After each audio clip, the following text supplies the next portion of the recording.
Hello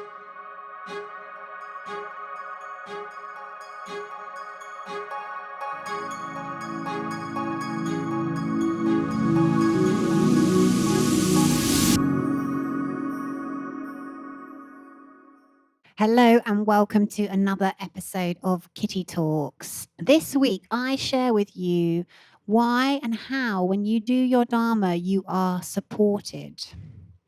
Most people live in fear and they worry about the fact that setting up that business, going after their dreams, it's all a bit pie in the sky. Can I do it? Will I have enough money? And I would say money is the primary question that stops people really going after what it is they truly want in life. Now, I'm here to tell you that when we do our Dharma, we are happier, we are healthier, and we live longer. And something I've been really diving into recently is when I did my initial study on the subject and concept and principles of Dharma, one thing really jumped out to me. The Vedic texts talk about when you do your Dharma, you are supported. So what does that mean? Well, you're supported in the sense that you will have abundance. Now, I've seen this then repeated in the work of Bashar. So for those of you that don't know, Bashar is an entity which is channeled by a gentleman called Daryl Anker. And Bashar is an identity from another dimension.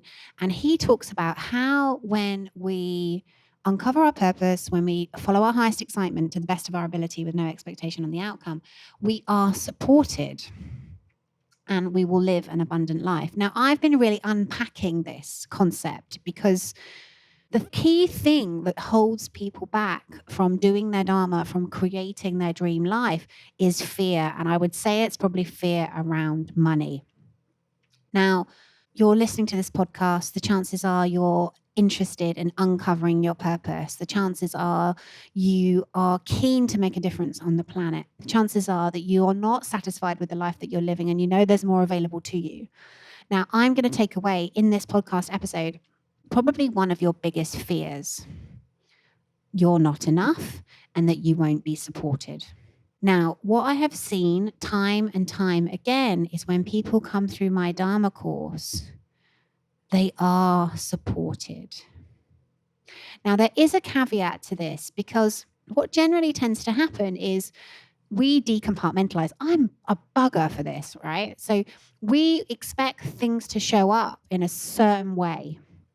And when they don't show up in the way we want them to, we go, oh, I can't make this work. Oh, I can't do this. Now, when you do your Dharma, remember, it's the intersection between what you're good at, what you're passionate about, and what you can make money from, and what the world needs. Now, what generally tends to happen is people think, I can't go after my dreams because I need the income from my current job. Say you're working in a job that you hate and it sucks, and you won't leave because, you're scared. You've got bills to pay, family to feed, and please don't think I'm belittling any of this because I'm a human being too. I have had exactly the same concerns. But what is amazing is when we take that jump, we are supported. Now, most people want the net to appear before they jump. And actually, life doesn't work like that. So there's a couple of things that you're going to learn in this episode, which I think will really support you. If you're somebody who's got a vision, got a dream for your life, you want to change out of the job that you're doing, but you don't know what to do and how to do it. At some point, you're going to get to a place where it's so uncomfortable for you to stay where you are that literally your soul and your spirit will be screaming at you, please, God, just move, or the universe will move you. In my case, I didn't listen to my inner voice on numerous occasions, and I got to the place where the universe moved me and essentially corrected my course because I was supposed to be doing other things, bigger things that were making a difference. So you'll either get so uncomfortable that it's difficult for you to stay where you are anymore, or the universe will move you. Now, what I want to tell you will be an amazing comfort to you is when we do our Dharma, when we do what we're supposed to be doing, when we follow our highest excitement to the best of our ability with no expectation on the outcome, we are supported. But one thing you need to be aware of is that support may not necessarily show up for you in the way you want it to. So let me give you an example. I had a lady that came through my Dharma course, and she was doing her Dharma. She came into the program already kind of doing what it was that she wanted to do, but financially it wasn't necessarily serving her. Now, what I was able to explain to her and what she was able to see for herself is when we do our Dharma, we are supported.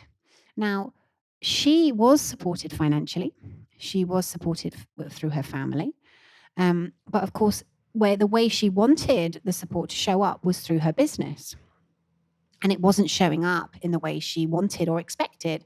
And so consequently, she was kind of telling herself this story that it wasn't working and she wasn't getting anywhere. And as I say this, I realize I'm saying this to myself. If you're ambitious, if you're somebody that wants to make a difference in the world and you can't see the impact you're making, you're probably quite impatient like me. But it's really important that you honor the abundance and where it's coming from. I recently shared with you that I shut down my recruitment business, and I'm in the process, or I have been transitioning in the last 3 months, building up coaching clients. And I'm pleased to say I've got some amazing clients, not as many as I need financially, but they're coming. And of course, I'm impatient. I don't know about the rest of you. I want it to look a certain way, and I want it to look that way now. So as much as I'm speaking and sharing to you, I'm also sharing to myself here. I'm very blessed. My husband and I are financially free. We have income coming from other places. So I'm supported. I'm looked after. So I've seen this time and time again with people that come and do my course. A lot of the time, the husband might be making a bit more money, or somehow, some shape or form, there is abundance in some way enabling that person to do their Dharma. So if you're scared about taking the leap and you can't see how things are going to work out, you know what you want to do, but you don't know how it's going to work out, you're going to have to just get over yourself, because you won't know exactly how it's all going to play out. That would be boring. Life doesn't work like that. Now, when we do our Dharma, we have to take the action. We have to move towards what it is that we want to happen before the next piece of the puzzle is unveiled. You're not going to wake up one day and just know why you're on the planet. You're not going to wake up one day and know what your Dharma is. It will be unveiled to you, and it will evolve and it will change. At one point, it might be being a mother. That might be your primary Dharma focus, but that could evolve and change as your children grow up. So the message in this podcast is, if you are somebody who really is just stuck and bored of doing what they're doing, I've got a lady who wants to come and do my Dharma course I'm thinking of right now. And I can know that she's fearful of the money, and I know that she's scared of paying because she doesn't know where the money's going to come from. But sometimes in life we have to take risks and take the action towards what it is we want to happen. Give you a great example. Charlie, who I work with, is another perfect example of how she never imagined how life would work out. She is totally doing her Dharma. So she was working, when she and I connected, she'd made the big, brave move to train as a fitness instructor. Her background was operations. She was very good at doing operations work for estate agents, for local businesses. I remember when I took references on her, they were off the chart. But something inside of her told her she wanted to do more, and fitness was her passion. So she started to retrain as a fitness instructor, and consequently she'd cut down her hours. So she was working at the NHS, and she was starting to build her fitness clients. And I remember meeting her, and she was looking for a part-time role. And of course, I was looking for somebody part-time as well. And so we met, and I described to her what I'd need her to do. And of course, she's very practical, very down to earth, very metal energy, completely the opposite of me. And I did her vitality test, so I knew exactly what her energy type was. And anyway, long story short, she started working for me. And I knew quite quickly I'd want her more hours than I had started with. And I remember she was really quite scared, because obviously she needed to have a certain amount of income coming in to make it feasible for her. And she didn't have the personal training clients yet. So this is a great example of how you're supported when you do your Dharma. We had complete visibility. I knew exactly what she needed to earn, and I needed to basically pay her on a monthly basis. And We did about 6 months together, and she was doing her NHS job and she hated it. It was, becoming increasingly more and more difficult. She felt like a caged rabbit inside that job. It just wasn't the people she wanted to be around, blah, blah, blah, blah, blah. And so we made the decision that she'd come and join me for more hours. And she had money coming in from me, and then she had started building up her fitness clients.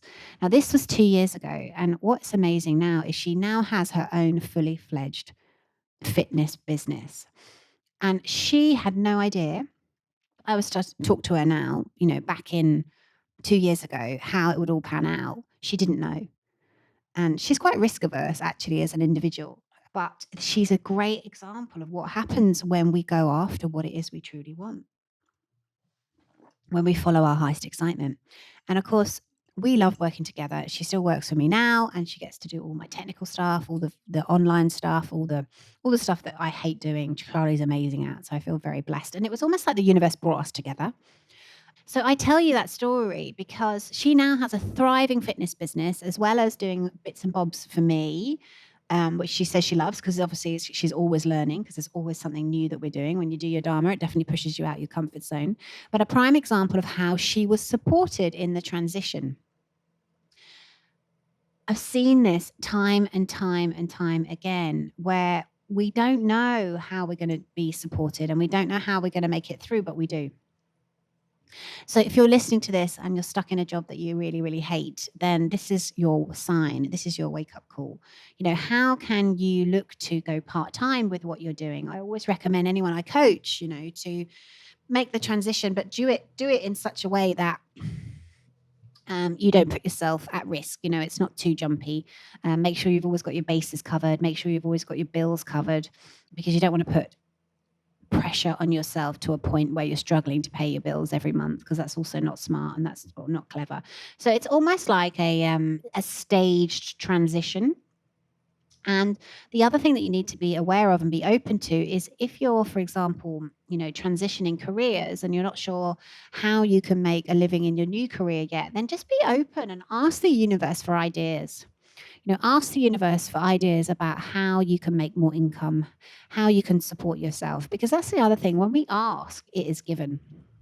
But people forget to open up and ask the question from the universe and then look for the signs. When you ask for a sign or signal, then you will be given one. And a really good example from my own life at the moment is, I said to you that I'm building my coaching practice, but it's not earning me the money that I would like at the moment. And I have to be honest, I've really let go.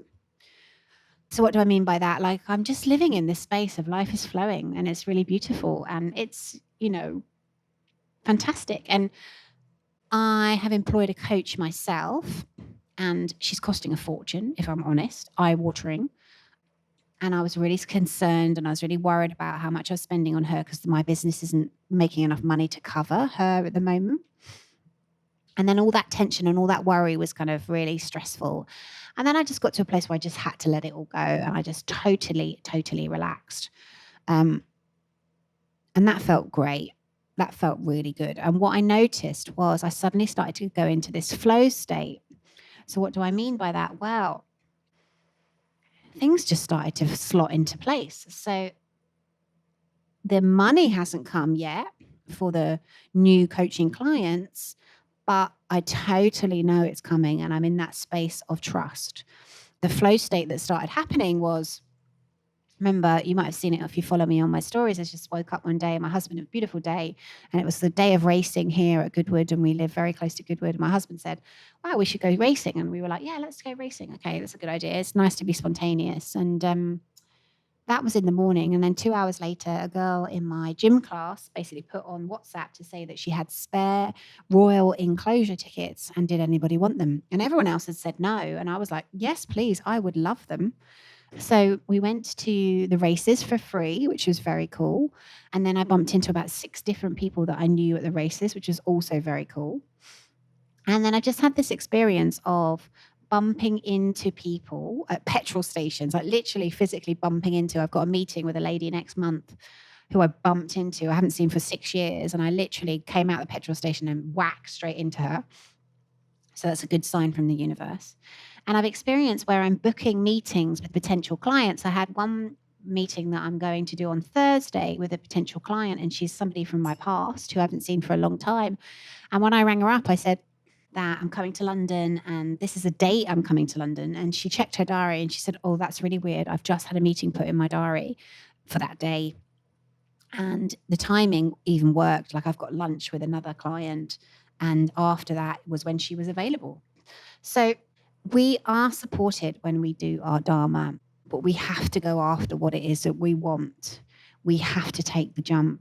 We do have to take a calculated jump, would be what I would like to express there. So if you're listening to this and you're doing something you don't want to be doing, and you've got a vision and you've got a dream, or maybe you don't have a vision and maybe you don't have a dream, then you know what I'm going to say. Come and join us in Do Your Dharma. You know, life is there to be taken. Life is there to be supported. Life is there to be created. And that is what we do within Do Your Dharma. So hopefully now the fear that you have around making a change, making a difference, you know, when you are doing your Dharma, you're in alignment with universal energy force. So what that means is the world is going a certain direction and it wants you to go with it. Now, when we try and control everything, we put up resistance because we want life to look a certain way and we want things to happen a certain way. And that control, that resistance blocks us from that universal energy flow.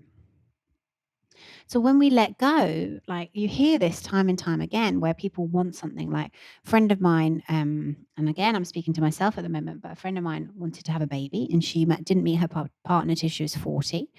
And then I think they tried for a few years and she tried everything and nothing happened. And basically she gave up and let it go, no tension. And at the age of 45, she got pregnant. And she said it was almost a bit of a joke, actually, because she kind of said, "Oh my God, you're universe, are you joking me? Like, I'm 45 now and you want me to do this and you want me to have a baby after letting it go." But it's a really good example of how when we let go of the tension and let go of the worry and the fear, how we are supported. So I'll continue to update you around my progress, because obviously I've fully stepped into my Dharma by shutting my recruitment business as of, God, 3 months ago. So I'm totally in this trusting process where I step fully into what it is I know I should be doing and watching how the universe responds, basically. So I'd love to hear from you. Where are you at on your journey? Do you have an idea of where you're going? And do you have an idea of what you want? Remember, we spoke in a previous episode. If you haven't listened, go back and listen to that episode. If your job is to know what you want, but not how it's going to happen. So if you haven't listened to that solo cast, I really, really suggest that you do. I talk about the network and I talk about how I had this vision and how I had this dream and this calling. And I didn't know how it was going to transpire. I didn't know how it was going to unfold. But I really knew what it was I wanted. And I took aligned action towards it. And of course, as we spoke about before, when you're taking aligned action in relation to your passion, in relation to your dreams, in relation to what it is you're uniquely gifted and talented in, and of course, you are doing something that is positive for the environment, for your planet, for you, for others, you are in alignment with this universal energy force. And consequently, the synchronicities, they flow, and they flow to show you that you are on the right space and the right course. And what we teach you in Do Your Dharma is not only how to get in the slipstream or get on the right path, but how to stay there. Because that's not something we're taught as human beings. We're not taught how to stay in flow. And essentially, it's mind and it's mindset. So thank you so much for listening. And if you are a regular listener to the podcast, you'll see time and time again in the podcasts where this comes to fruition. Because everybody I interview, you know, they're taking what I would call the less beaten path. You know, they are creating and shaping their own realities. They're forging a path that is unique to them. And that is the other thing that we really should say, is that, you know, your Dharma is your Dharma. It's not anybody else's. Only you know what it is that you want. And only you get to decide how that plays out. So come over and connect with us on Facebook. We have a free Facebook group. We have the Kitty Talks Instagram. Please let me know you've listened to this episode, what you got from it.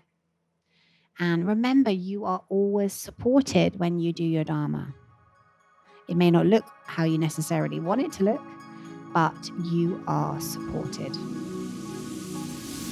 This podcast was sponsored by my Do Your Dharma course. Create a life so good that you pinch yourself.